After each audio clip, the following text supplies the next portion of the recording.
Follow the energy. This is it.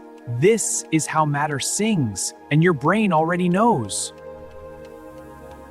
I want to show you something that changes everything you thought about matter and sound. Follow the energy. Before we talk about your brain, I want you to look at this and feel the tension in the silence. I'm just one string doctor, but tonight I might ruin their idea of reality. I want to show you something simple, and I promise it will not stay simple for long. That is how the best experiments begin.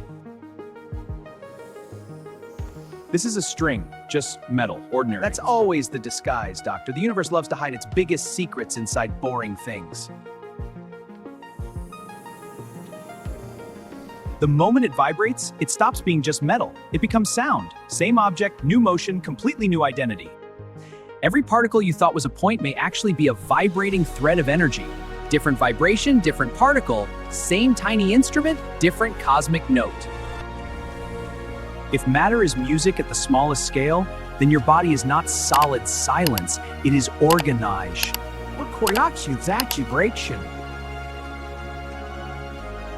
Stay with me here, because the next question changes everything. Even silence is vibrating, Doctor. It's just waiting to be heard. Then what is your brain? That is an uncomfortably personal question, Doctor. Welcome to the part where physics stops looking distant and starts sounding like you. Good. Now they're listening. Before we reach your brain, I need to show you the cast of characters physics thought explained the universe. Elegant, ordered, brilliant, and still not the whole story. This is what physics believed for a long time. The basic ingredients of the universe are point-like particles with no size at all. The equations loved that idea. The problem begins when we try to unite the quantum world with gravity. And the math does not bend. It detonates. So in the 1960s, physicists asked a dangerous question. What if a point is not the foundation of reality? What if reality needed length before it could make sense? String theory begins here, with a one-dimensional filament of energy so small that imagination almost fails. At this scale, Doctor, size stops feeling scientific and starts feeling mythic. Same kind of string, different vibration, different particle. Reality is made of the instrument, Doctor. We changed the song. A particle is not a thing. It is a note. Every particle is a note in the symphony of the universe. And matter was never silent. We were just taught to look at it before we learned to listen. Michio Kaku said it beautifully. Physics is the laws of harmony, and the universe is a symphony played on an instrument with 11 dimensions, which is a poetic and 3 dimensions ever admitted. 11 dimensions, not 3. 7 of them may be curled into spaces smaller than an atomic nucleus, invisible but present around you right now. You just don't have the senses to catch them. I need to be honest with you, string theory has not yet been experimentally confirmed. We do not have an instrument that can see that's proof, and good science is brave enough to say that out loud. Look closely. One is a string in the vacuum, the other is a living neural connection, and the pattern is disturbingly familiar. String theory led us somewhere nobody expected. It led us here, to your brain. That is the moment the room stops being physics and starts becoming personal. Let's come back to the laboratory. Let's come back to the brain. But now you are going to see it differently. Not as a lump of tissue, Doctor, as a galaxy that learned to think. When a neuron activates, it creates an electrical impulse, yes, but it does not merely switch on and off. It oscillates. It vibrates. It is a performer. Your brain works in multiple frequency bands at the same time. Delta for deep sleep, theta for meditation, alpha for calm, beta for active thought, gamma for moments when everything binds together. Your brain is playing a symphony right now. You just do not hear it with your ears. You hear it another way, Doctor, through thought, attention, mood, memory, meaning. String theory led to one of the wildest ideas in modern physics, the holographic principle. A full world might be written on a surface, Doctor, and that should make everyone deeply uncomfortable. All the information of a three-dimensional space may be encoded on its two-dimensional boundary, like a hologram.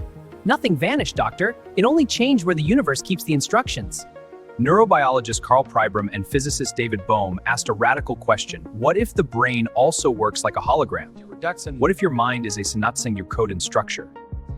What you call reality may be a projection, not a simple reflection, but a brain-built hologram assembled from coded patterns. Flat network below, above, that is not perception as a window, doctor.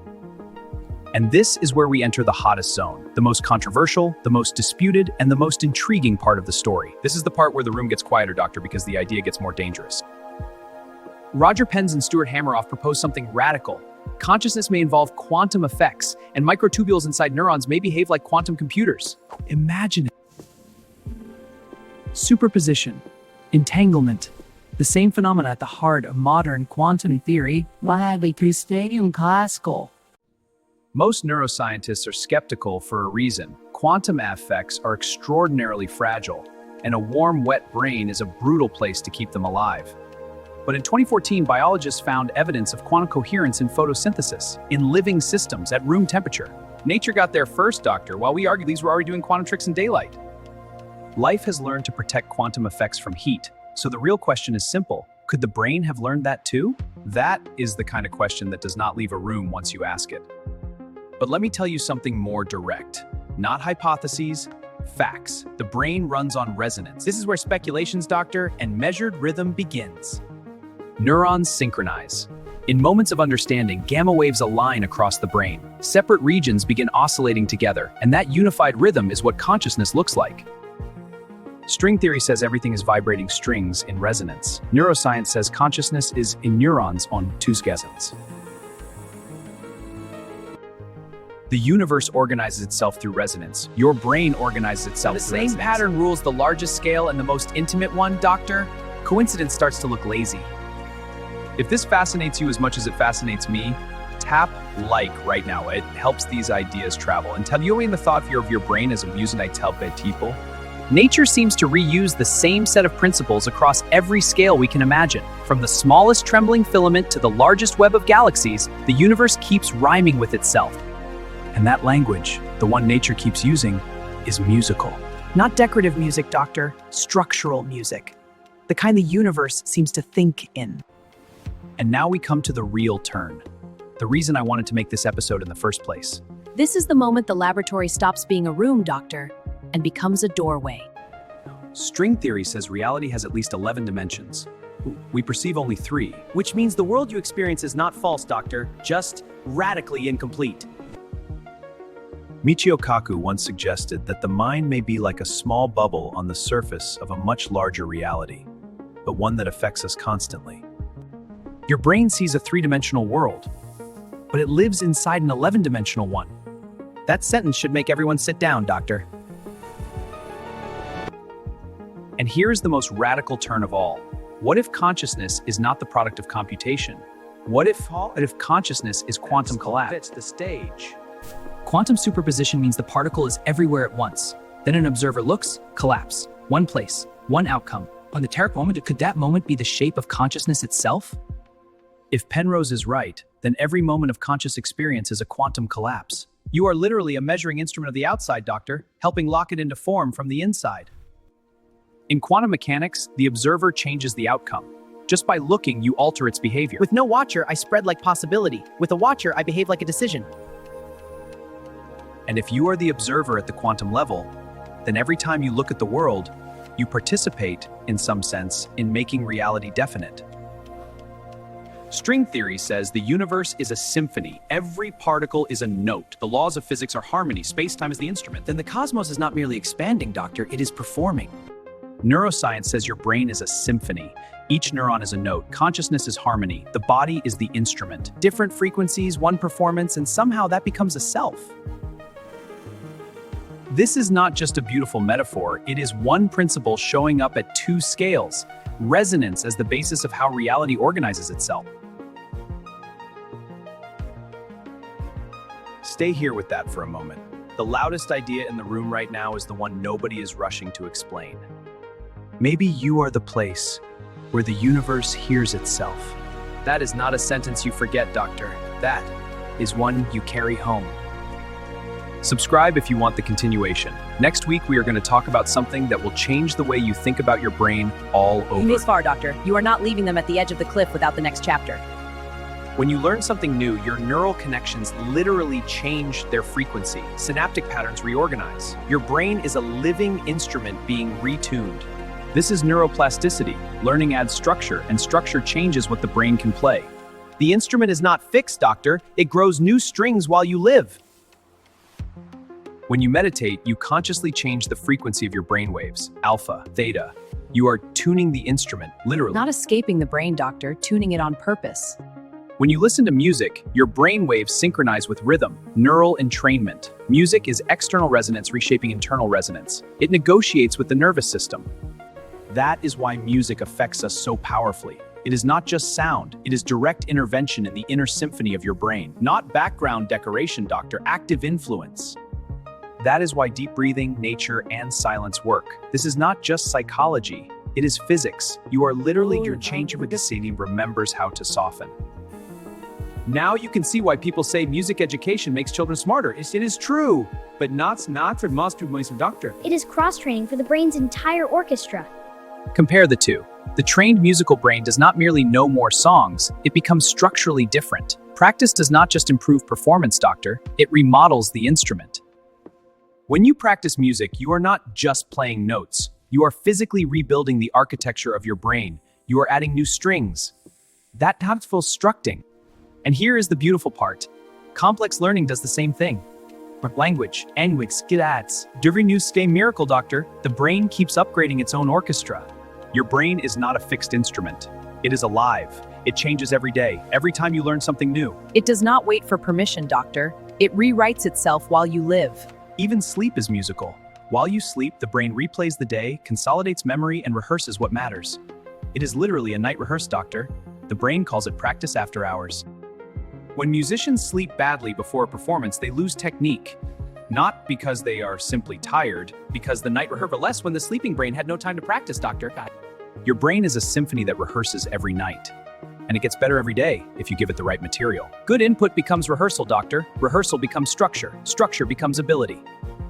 If this is changing the way you think about your brain, share this video. Literally, right now. These ideas to travel farther. A signal this strong should not stay in one skull, doctor. What instrument describes your brain best? A piano, a guitar, an orchestra, a jazz band? Choose carefully, doctor. Some brains are describes your brain. Some are beautiful in the comments. One string, one particle, one neuron, one brain, one universe. Same pattern, louder every time you look. That is the whole argument accelerating. Want it? Now let's bring all of this together. Good. We have wandered through the deep architecture of reality.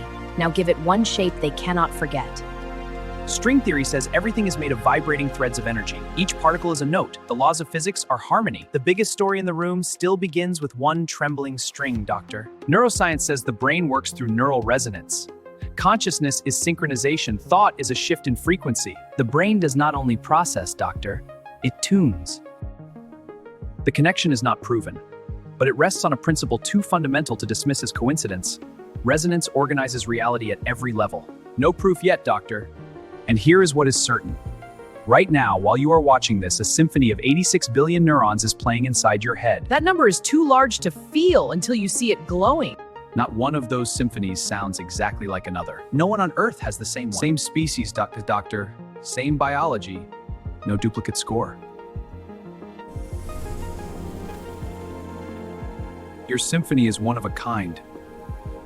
Not rare, doctor, singular. Silence. Let them hear what the idea sounds like after the words are gone. I am not telling you that string theory has proven consciousness, or that the brain is a quantum computer. A serious idea becomes stronger, doctor, when the scientist refuses to oversell it. What I am saying is this. When the greatest minds in physics describe the universe, they use words like vibration, harmony, and resonance. And when the greatest minds in neuroscience describe consciousness, they reach for the same words. This is either an extraordinary coincidence, or nature is trying to tell us something important. And the worst part, doctor, is that both options are unsettling. There are things science still does not know. That is not science's weakness. That is its horizon. And a horizon is supposed to call you forward. Maybe a century from now, we will build an instrument that can see the Planck scale. Maybe we will see strings. Maybe we will even see how they connect to neurons. That is not fantasy. And now I want to leave you with a question. Not rhetorical, a real one. The kind you do not answer in a comment, doctor. The kind that follows you home. If the universe is a symphony, and your brain is a symphony, then what happens when two people deeply understand each other? Maybe it is Strutter's Feel the resonance. What happens when 1,000 people in a hall listen to one symphony? Then the music is no longer in the air alone, Doctor. It is inside 1,000 brains at once. Silence. Sometimes the smallest object in the room holds the whole argument. Maybe we are how the universe hears itself through us. That thought does not end the episode, Doctor. It opens a wound and a wonder at the same time. Every concert, every conversation, every silent thought, the universe comes to know itself, shared resonance. Same mystery, different room. This is not mysticism. This is what it would literally mean if string theory is true and the brain is a symphony. You are the instrument on which the universe is you inside the performance. All right, let's come back down to Earth. Good, the sky got very large, Doctor. The room is ready to think again. I want to tell you the story of string theory, because it is a story about how science is often born from failure. You don't always begin with triumph, Doctor. Sometimes they begin with a crack in the old map. In 1968, physicist Veneziano was searching for an equation to describe nuclear forces. He found Euler's beta function in old mathematics books, tried it, and it worked without knowing why. By 1970, Nambu, Nielsen, and Susskind realized the equation was describing a vibrating string. That is where string theory was born. In 1984 came the superstring revolution. John Schwartz and Michael Green showed that the theory could be mathematically self-consistent, and suddenly the entire science is faster than a theory that stops breaking, Doctor. In 1995, Edward unified the 5 different versions of string theory into M theory: 11 dimensions, membranes alongside strings, string, one deeper framework. And in parallel, neuroscience was moving too. In the 1970s, Carl Pribram proposed a holographic model of the brain, radical, beautiful, and far ahead of its time. 2 histories, 2 obsessions, 2 separate scientific journeys, and both start bending toward the same question. Different roads, Doctor, same cliff edge. Roger Penrose, one of the great living mathematicians, asked the question directly in 1989, can consciousness really be computed? Penrose's answer was no. Consciousness is not an algorithm. It requires something more. Quantum mechanics, Gödel's incompleteness, something that reaches beyond computation. Hameroff added something radical. What if quantum computation happens inside microtubules? Together, he and consciousness with the word orchestrated in it, Doctor. You almost have to admire the nerve. Orchestrated. Literally orchestrated. Consciousness as an orchestra of quantum collapses inside neurons. The Maldacena for metaphor returns, but now as theory. Or Pelagius. Or both. Critics say decoherence would destroy quantum effects in the brain. Supporters answer that nature may already have solved this problem in photosynthesis. It is then as an argument under good lighting. I do not know who is right. Nobody does. And that is the most honest sentence in science, is sometimes the least dramatic one, Doctor. But here is what I do know. Every time scientists hit a wall and start thinking differently, it's been unexpected. If the wall is random, the next question has to be better. Newton watched a falling apple and found gravity. Einstein imagined riding on a beam of light and found relativity. Bohr stared at quantum jumps and found atomic physics. Maybe the next great discovery will come from the person who dares to ask whether the universe and the brain can be described by one equation. And maybe, Doctor, that person is watching right now. If this episode opened something new for you, tell me what it was in the comments. Your answers genuinely give me ideas for future episodes. And if you want to go deeper into string theory, I'll leave links in the description. The best books, and when someone should not actually read, Doctor, it should invite people in.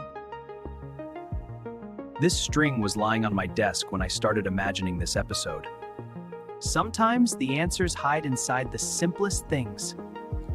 A piece of metal, but when it vibrates, it becomes sound, information, maybe something more. The object stays the same, Doctor. The motion changes everything. Your brain is the same principle on another scale. Different size, Doctor, same secret. Vibration becomes meaning.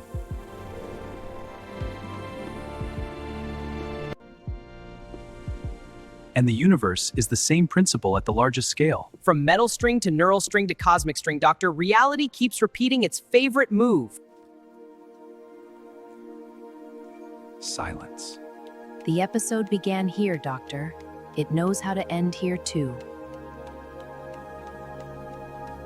I'm Dr. Eli, and I'll see you in the laboratory. He belongs in this room, Doctor. That is why people follow him into these questions.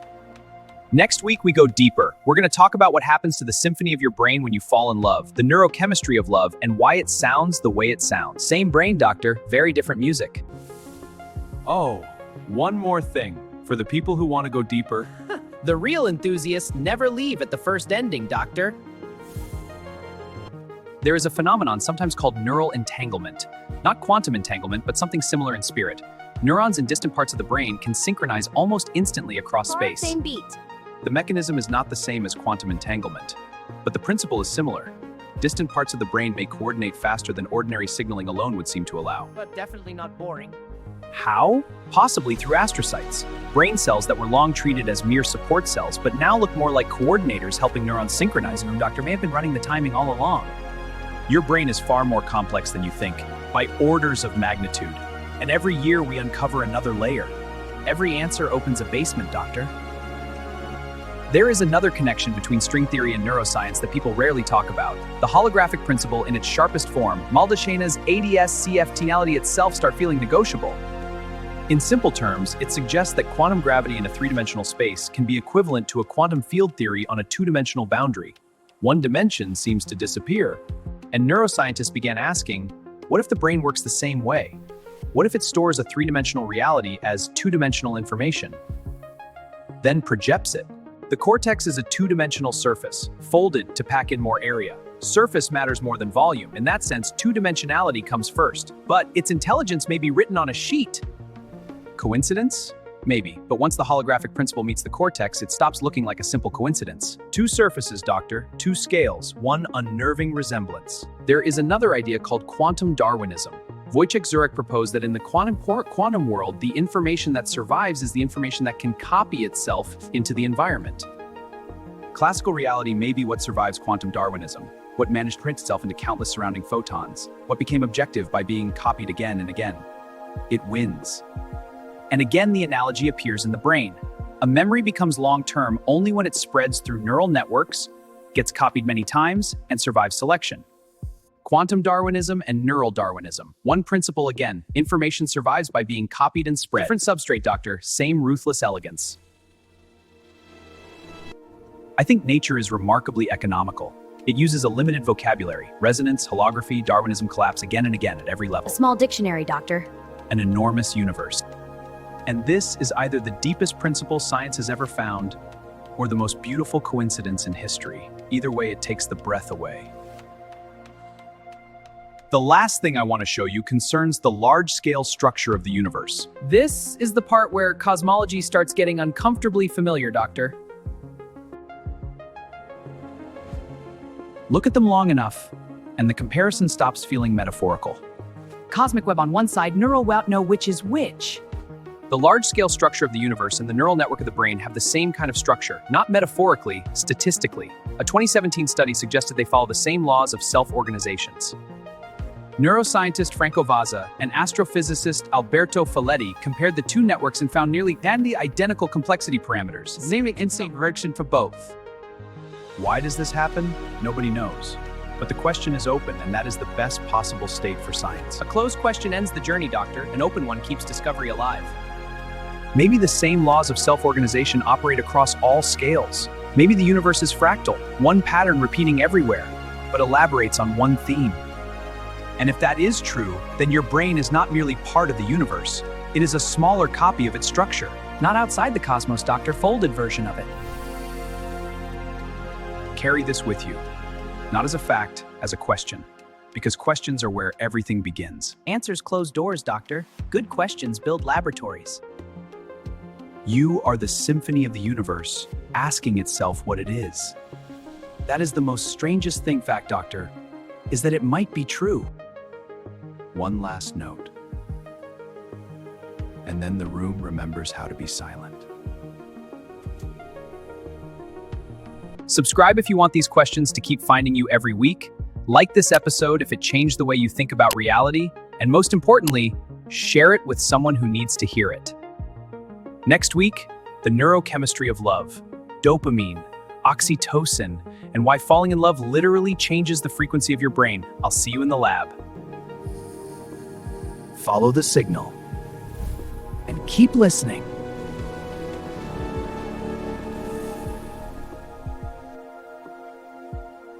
Even after the end, the universe keeps vibrating. And that is why silence never feels completely empty.